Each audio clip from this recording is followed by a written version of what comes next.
Hello everyone, I am Douglas E. Welch, and this is another in our Career Opportunities interview series, an opportunity to introduce you to new jobs, new projects, and in this case, new groups that you might not know about. Now today I'm joined by Jennifer Oliver O'Connell, and she heads up a group here in the San Fernando Valley called Tuesdays with Transitioners. Welcome, Jennifer. Thank you, Doug. Thanks for having me. Why don't you tell everyone what is Tuesdays with Transitioners? Tuesdays with Transitioners is a support and resource group for people who are in career transition. You maybe have lost a job, been downsized from a job, or you are trying to transition to a different place in your career. You want to start your own business. You want to maybe do some different passions, make a way to monetize that. So we work with anyone who is in any form of transition and helping them with technology, teaching you how to promote yourself. And if you are looking for a traditional job, giving you tools to manage this new job market. How did the group get started? It got started when I myself got laid off, or should I say downsized from my law firm job of several years. And, this was during the economic downturn of 2008. So, there was just nothing going on. So you were sort of looking for a group to satisfy your own needs. Exactly. As well as several people from the church that I go through, Congregational Church of Northridge, were also going through similar process. So we all decided, let's get together and support each other and help each other. And from that, it branched out to the community, and 4 years later, we're still going strong. So 4 years. I think that support that you mentioned is what is so important. I think sometimes when we're laid off, we're downsized, we're in between jobs or whatever, it can be really stressful because we do feel like we're stripped away from our support structures. We don't have the friends we had at work anymore. Perhaps they're still there, perhaps they're gone as well. And it can really feel like you're adrift out there, can't it? Most definitely. The hardest part is that first 6 months or so when you lose that job. Because if you've had a job for more than 5 years, that is your social system. There's certain routines that are built around that company, your Christmas parties, summer picnics, whatever. Getting up in the morning. Having that exactly. regular schedule sometimes can throw a lot of people off. I know I have a really weird schedule, so I'm probably better off to be a freelancer. But some people really like that scheduled part of their day where they know I'm going to go do this, and this is going to be the encompassment of my day. Exactly. They like that routine. And so to be out of that routine, it can throw you in a depression, or you start bad habits, or you just sit up and watch Law and Order for the rest of the day. Yeah. Netflix is a horrible thing. Yes. Well, now you mentioned depression, and I think in the past maybe we didn't really recognize it for what it was. But yes, I think the job transition, career transition can send some people into full-on clinical depression, and that's something that definitely people need to watch out for. And being part of a group can help with that. People can recognize that fact. They can say, hey, you know what? I think maybe you need to go see this person or someone else just to bring you out of this, because you've obviously kind of slid into a deeper problem with your transition. Definitely. One of the goals it's a lunchtime meetup group, and one of the goals of it is that, it gets you out of the house during the normal work day when you would normally be going to lunch with friends or whatever. You end up getting out of the house. So it's something you can schedule into your day or into your week, something to look forward to. And that's a big deal for people who are transitioning, is trying to come up with some type of game plan that you really can't be adrift. That's what's part of the depression, is that you're just adrift. You need to come up with some type of game plan beyond desperately sending out resumes, which doesn't take as much time anymore, obviously, and is also a very solitary process. Exactly. Well, what kind of services do you provide for the group? Support. We meet twice a month, the first and third Tuesdays of the month, and we provide lunch, because in this economic times, it's nice to get a free lunch somewhere. We found that with the other events that Jennifer has helped create with me, the Career Camp events, that one of the comments we get again and again and again is, thank you for the free lunch. People are surprised, they're happy with it, and it's just one of those little niceties that really perks people up. Exactly, it's a nice touch, and it's so strange because people are so hesitant the first or second times they come to the meeting to eat the food, and it's like, no, it's here for you. It's provided, go ahead and take it. And so And again, I think that's also a part of that kind of stuck place that people get in their transition. But once they get over that, you get technological tools. Our first Tuesday is focused on Tech Tuesday, and it's about preparing the 20th century worker for 21st century workforce. Learning the internet, learning social media, even getting up to speed on certain software programs or blogging. Blogging is a huge part of building your own personal profile and maybe setting you up for your next job. Now, do you find that people have a lack of technological skills that they need to move into a new position these days? There's a lack of technological skills as well as a fear of technology. Yeah, I experienced that myself in my own consulting business, is that you do get this kind of blind panic fear that comes out sometimes, and so it helps to lead them through it a little bit. Most definitely, as well as just the lack of familiarity. It used to be maybe even 10 years ago, but at least 5 years ago, you sent out your resume, you got a response from someone, you interacted with a human face.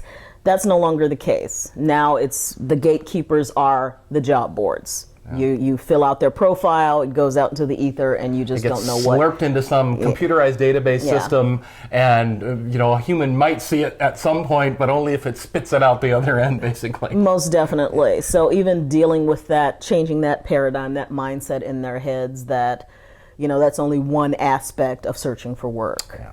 You have to translate what you used to have on that first face-to-face interview or that first time meeting with someone handing them your resume. You have to translate that somehow through social media.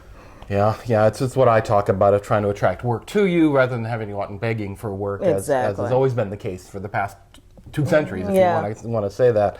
Now, do you have speakers that come in for your group as well? Yes, the third week is always dedicated to a speaker, and it could be about career transition, resumes, more promotion on social media, how to build your own business or ways to monetize. Our next speaker will be Susan Baker, the escape hatcher. Okay, she helps entrepreneurs or people who are interested in becoming entrepreneurs get that first start, get a launch out the gate. So she'll be our next speaker.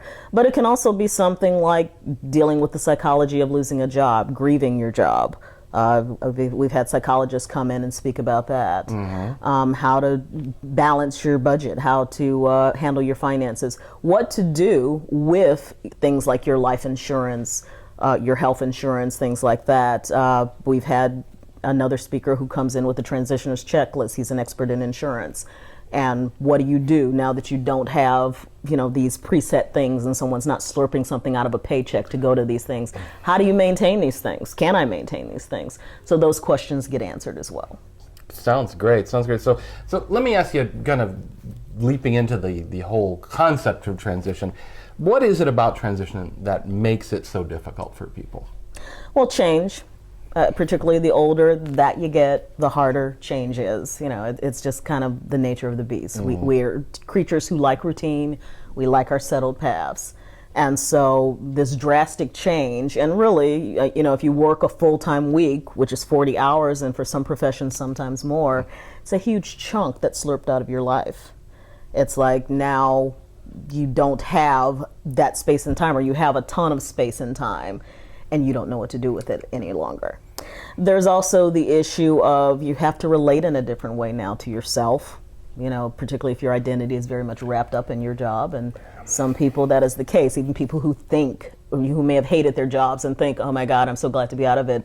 There's a lot of our identity wrapped up in what we do. In America, what's the first thing people ask you? So what do you do? Yep. And the answer is typically what you do for a living. Yeah. We found that with my wife's Italian relatives, that question never comes up. Interesting. We actually have a hard time figuring out what some of the relatives do for their living, because it's just not simply that number one question. It's much more about the person. Mm-hmm. And so we try to cultivate that amongst people as well, is to help them find an identity outside of their job. Because the job can be transitional, it can be temporary. Mm-hmm. Even if you've been there for 30 years, all of a sudden it can be over. Right. So it's very important to kind of break that connection a little bit.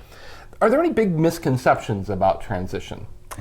Yes, there's the biggest misconception, particularly in this economic climate, is that, I'll just find something within 6 months or, even a year, and, everything will be fine.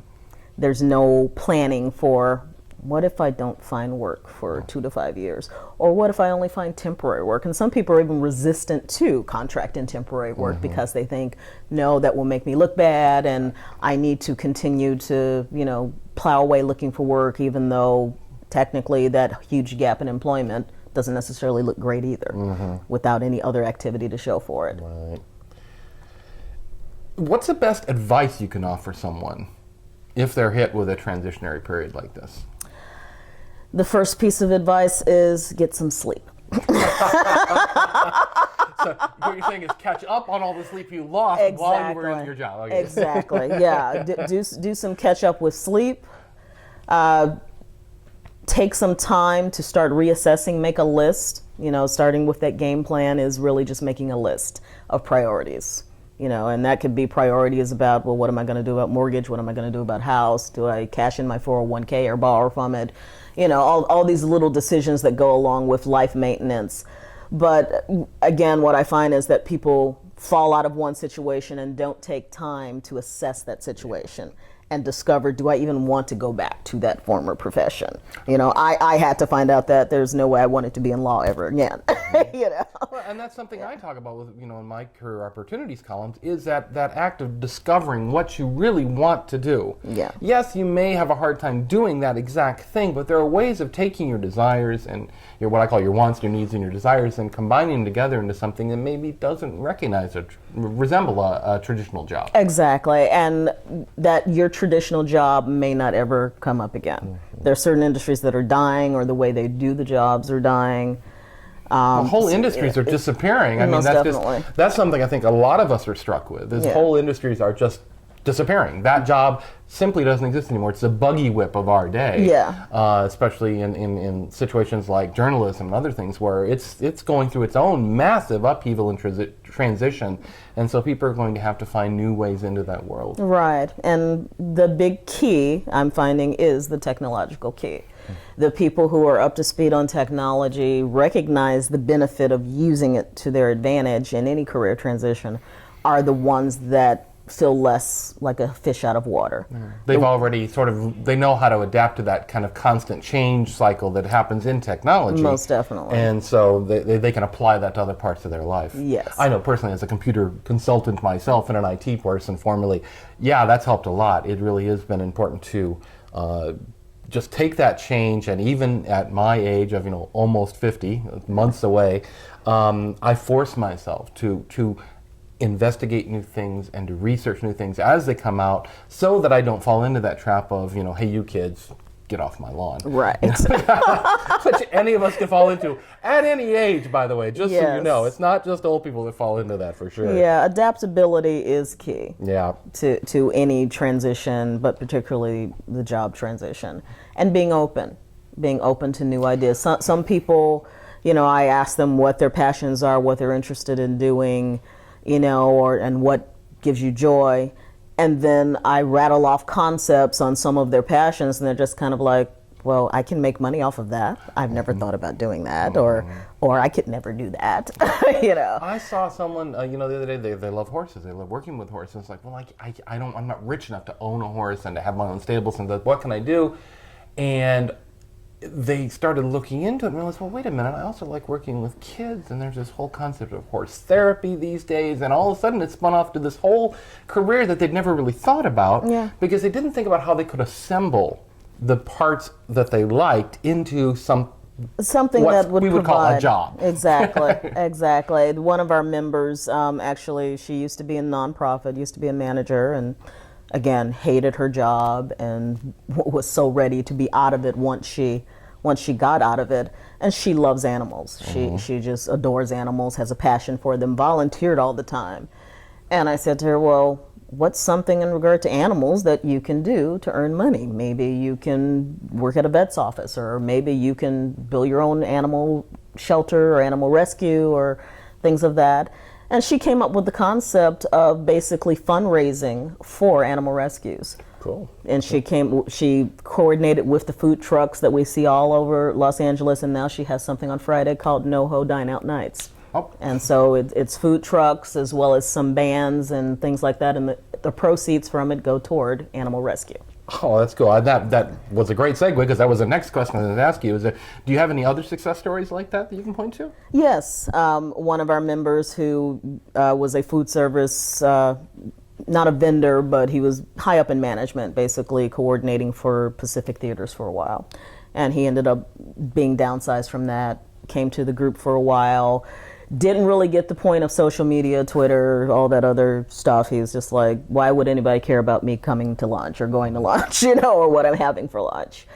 But ultimately, he warmed to the idea, started getting himself networked and involved in not only his organization, his purchasing organization, but in other areas where, his social media skills came into play.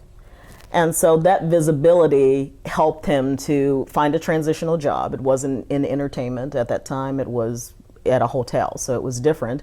But he ended up a year and a half later transitioning into a job where he took his skills, transferred it to another area, and now he actually was offered, or has been offered, and is now working as the purchasing manager for the entire Levy Enterprises, which runs food service for the Dodgers and everything else. So, again, taking one step and then going the next step. It wasn't this smooth line of boom, I found it, and now I'm back into it. He had to take a few steps and open to a few other things, and he's ended up back where, actually probably beyond where he wanted to be. But it took a little while, but it was that openness and him adapting and changing that allowed that to happen. So now we've talked a little bit about social media. How important do you think social media is in generating your transition? I think it's tremendous. And people are just like, well, you still need face-to-face. Of course you still need face-to-face. That we are not discounting the people contact. People hire people that they like, people that they know. But in this fast-paced world where we are limited in terms of who we meet and are connected with, social media expands that. It allows you to connect with people you'd never imagine yourself connecting with. It allows you to express yourself in new and positive ways that you never got a chance to unless you sat face to face with a person, or unless they came to see your show, or you're this or you're that. Now you have the entire internet where you can throw up a blog post and show your artwork or your musical skill or your gardening skills. It simply increases your exposure. The phrase, I repeat, I'm sure people, I'm sure you guys have heard it a lot, but you're showing people what you do and how well you do it. Most definitely. And that can be about anything you do, whether it's the job you currently have or perhaps a job that you would like to have. Yes. Like an artist or a performer or something like that. You're simply giving people an opportunity to stumble across you in a way that we've never really had before. Right. Before the internet, you could write a book, but who would be able to read it? You could make a video, but who'd be able to watch it? Yes. Now we have the ability to get that out in front of thousands of people very, very easily for very, very cheap. So I'm always telling people that's definitely where they want to spend some of their attention in their life, is through social media and creating demonstrations of their work. Definitely. And it also gives you a portfolio, really. I use that term a lot myself, yeah. a portfolio. Just like an artist would have a portfolio, each of us has our own portfolio of our work. No, even if the profession is accounting, if you're someone who can explain financial concepts to people, maybe you're writing a blog post about it, particularly around tax time, people are always got questions, have answers, and someone does a body of work where they're answering questions and showing their knowledge, that's going to be valuable to an employer. An employer is going to look at that to see whether you would be an asset to their company because of your wealth of knowledge. And on the freelance side, I sort of make a joke about it, but I would actually like to see people doing this. Is you're a plumber. Show a particularly difficult job you handled and how you dealt with it. That is golden. That should be on your website. That should be connected to your Angie's List or wherever you're listed elsewhere, your Yellow Pages listing, whatever, because when someone can see a example of your work, it carries so much weight out there. It is like meeting someone face to face. You're presenting yourself there, yes, on video or in audio or in photos or whatever, but it's kind of a step on the way to making that face to face connection. Most definitely. And it also helps to make you more well-rounded. That's a term I use a lot. Even if it is a hobby, again, people hire people that they like and that they want to work with. When it really, the workplace comes down to personalities. And if you have a personality, or you're someone who is engaging, has a hobby that you like, and that fits well into the working scheme, they're going to hire you as opposed to someone who may have the same set of skills but is not all that interesting or just doesn't seem like a right fit. When I tell people all the time, I would be much more comfortable hiring someone if I were in that position, if I knew more about them than what you simply saw on their resume. Yeah. If I knew they liked to rock climb or garden or played music or whatever, you just get a better feeling for the overall person. Yes. Let's turn to the other side of the equation here a little bit. Let's talk about the employers, people who are looking to hire people. And there are employers out there hiring. In fact, as we've seen, Yes. job hiring rates have gone up. Employment is starting to come down, thank goodness. What advice would you give them in working with someone who's in transition and coming to them looking for a job? I would say I find a lot of companies are not open to looking outside of the box. And I would say start looking outside the box. You know, take off that, oh, he's had a 2-year or 3-year gap out of his employ, and look at, well, what has he been doing in those 2 to 3 years? You know, have they been volunteering? Have they been going to school, maybe cultivating their other skills? Right, learning, whether it's online or in person, learning new skills. Right. And actually perhaps exploring some skills that they've had for a long time, but not in a professional way. Yeah, most definitely. Because to me, that is the type of person that you want to look for, is someone who's adaptable, who is taking a period of time that maybe is negative and is growing from it, and is gaining better skills so that they can become a better employee or asset to your company. Yeah, I've seen some of the employers out there, some of the better employers out there saying, you know, that we can train for our specific environment. What we're looking for is a really good person, someone who is adaptable, someone who can adapt to change, someone who can learn new things quickly, but overall has a very good grounding, has a good personality, has a good desire to learn and to serve their clients. And so I think if people are looking for great employees, that's where you should really start. Yeah. Is look for someone who is out there making the effort, doing the things that need to be done. Those are the people you're going to want to bring into your company. Yeah, most definitely. And the other thing that I would encourage employers to do is focus in on what you definitely need for the job. There's so much fluff that goes into the quote-unquote hiring process. One of my members talked about having to fill out a 2-hour personality questionnaire for Walmart or Home Depot, someplace like that, that basically it's a basic clerk job. The emotional toll that it takes not only on the employee or the person who's looking to be hired, but also just the time consumption, the waste of time that goes into this whole hiring process is really just detrimental. You lose a lot of good candidates that way. As I told my members, it's like someone who is a quality candidate is not going to even bother to jump through that hoop. It's what I call, a lot of employers, they're looking for that panacea. Yeah. They're looking for that perfect The metric purple that squirrel. says, this determines the person we want to hire. And Yeah. the fact is, it doesn't exist. It's never existed. You can talk about Myers-Briggs personality type test. You can talk about drug tests. You can talk about any number of other things, but there is no panacea to the perfect employee. Most It definitely. really is about the person. And honestly, I think it's about talking with the person, and not in this across the desk interview, but getting to know them. And again, by tying in social media, hopefully if you do get called in for an interview, they do know a little bit more about you. They have a little deeper understanding. And as we often say in interviews, if you walk in and see a photo of a dog on the boss's desk, guess what? You can talk about dogs. And Right. you've established a sense of commonality with that person above and beyond the interview process, and I can guarantee you the interview will go better just because of that simple commonality. Yeah, most definitely, because it's an icebreaker. Yeah. It breaks the ice, and it gives them a ground where, because a lot of times in terms of the interview, some of them are just as nervous or uncomfortable as you are. I hated interviewing people. I only had to do it a few times, thank goodness. But yeah, it's really stressful for both sides of the equation. I think if both parties realized that a little more, they could commiserate a little Yeah. more over the process and perhaps make it a little bit easier on everybody. Most definitely. Yeah. Well, Jennifer, why don't you tell people where they can find out more about Tuesdays with Transitioners? We have a Meetup site. If you go to meetup.com and type in Tuesdays with Transitioners, you'll find our group. It's just a simple join. You fill out a few questions and you become a member. And once you're a member on the site, you get information about all of our meetings. Again, we meet the first and third Tuesday of every month from noon to 2. and the information on where the location is. It's always in the same place at the Congregational Church of Northridge in Northridge, California. All of that is provided.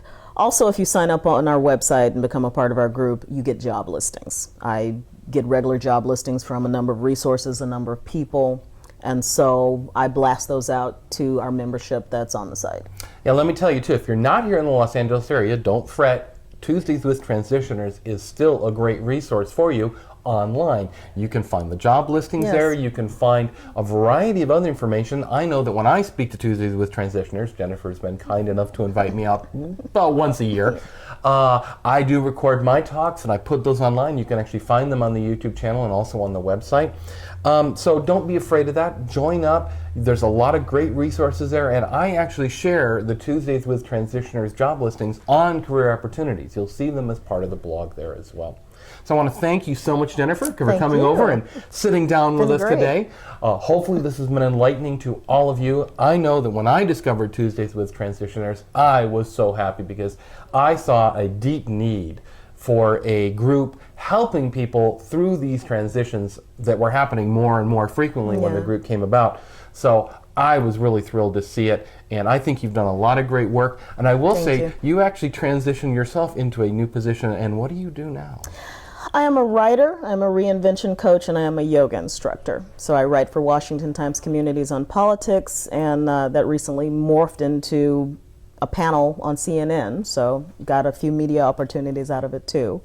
So the writing has come into transition full time. Yoga was just a private passion, and I ended up, now that I had that time, going through a teacher training and becoming a yoga instructor.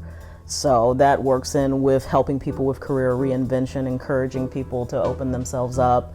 So it's been a lovely transition as well, just, you know, being open to some new things, and didn't realize that they'd turn into monetizing things, but it's been great. A little bit of a personal success story, and by the way, yoga is great for handling stress when you're in transition. Most definitely. Exactly. Good Thanks plug. again, Jennifer. I hope you've enjoyed this interview. If you have any questions for myself or Jennifer, please leave them as comments on the blog, on the YouTube video. If you're watching this on YouTube, please click that like button. It helps more than you think. It helps other people discover our other career videos. Thanks again. Until next time, I'm Douglas E. Welch. Keep building the career that you deserve.